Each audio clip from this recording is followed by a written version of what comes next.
Hey, you ever wonder if you could make $1 million by selling a buggy car? No. Hey, you ever wonder if you could make $1 million by selling a sleep aid app that did unactually work?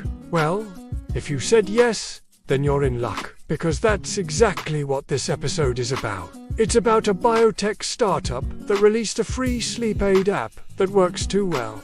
You see, this company was founded by a team of sleep researchers. They wanted to create something that was free and accessible for everyone, which is why they were so shocked when their app went viral. In just a few weeks, it had helped millions of people get the sleep of their lives, all without charging a penny.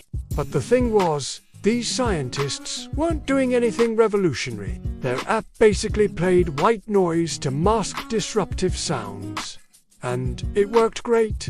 Too good. After a month, they noticed something weird. Almost all of their users were reporting the same exact dream. A shared experience of a city that doesn't exist, orbiting a dying sun. So obviously, being scientists, they decided to investigate. They started by surveying over 100,000 of their users, 98% of whom reported visiting this floating metropolis at least once since the app was released. But the more they looked into it, the weirder things got, because it turned out people around the world had been dreaming of this place for centuries. There were paintings of it from the 15th century. There were scientific papers written about it in the 19th century. And there were even fictional stories published in the early 20th century that were set in this very same city. At this point, the scientists were totally stumped. But luckily, they had one last resort.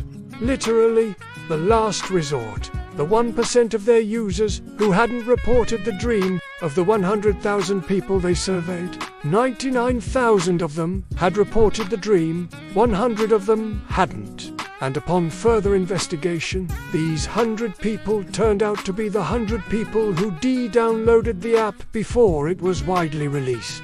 And as it turned out, these 100 people also happened to be the 100 people who'd been to this floating city in their dreams before the app was released. This meant that the dreams had nothing to do with the app.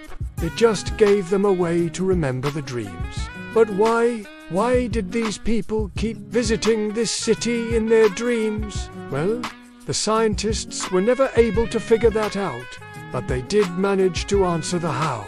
You see, the thing about lucid dreaming is that your brain creates an entirely new world based on information that you've consumed while you re-awake. All of the sensory information that you experience during your waking hours is stored in your hippocampus until it is time to sleep, at which point your hippocampus sends that information to your visual cortex to be processed. But sometimes, just sometimes, there is a glitch in this system, and your visual cortex starts processing the information before it is complete. This gives you fragmented memories of places that don't exist, half-remembered faces that you can almost recognize, a jumbled-up mess of sensory information that your brain tries to piece together by filling in the gaps, and in a lot of cases, that piecing together process will result in a dream.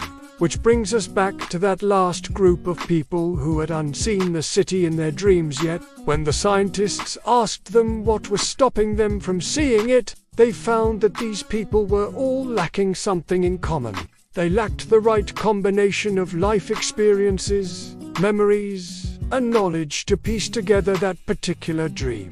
It was like trying to read a book without the right background knowledge, or watch a movie without the right context. So the scientists concluded that this floating city wasn't some kind of collective unconscious or shared hallucination. It was just a really vivid dream that some people were having, and the app made it seem more real. But that still doesn't explain why those people were having that dream in the first place. For that, we'll have to consult the greatest detective that science has ever produced. The world's smartest crime-fighting machine, Data, has scanned the internet for evidence of this floating city and discovered something fascinating. Do you want to know what it is? Too bad. I'm not gonna tell you. You're gonna have to find out for yourself. Because the only way you learn what Data found is by playing a game on a website that I designed myself. Okay, you can access it through the link below. Go on, click it. What are you waiting for? It's literally right there. Come on, please go. Please leave. Please go. Please leave. Goodbye.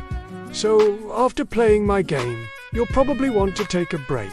Well, Data would never waste time taking a break. He'd use that time to get faster, stronger, and smarter. And you can do the same with Brilliant, whether you want to learn more about coding, math, science, or just want to level up your problem-solving skills.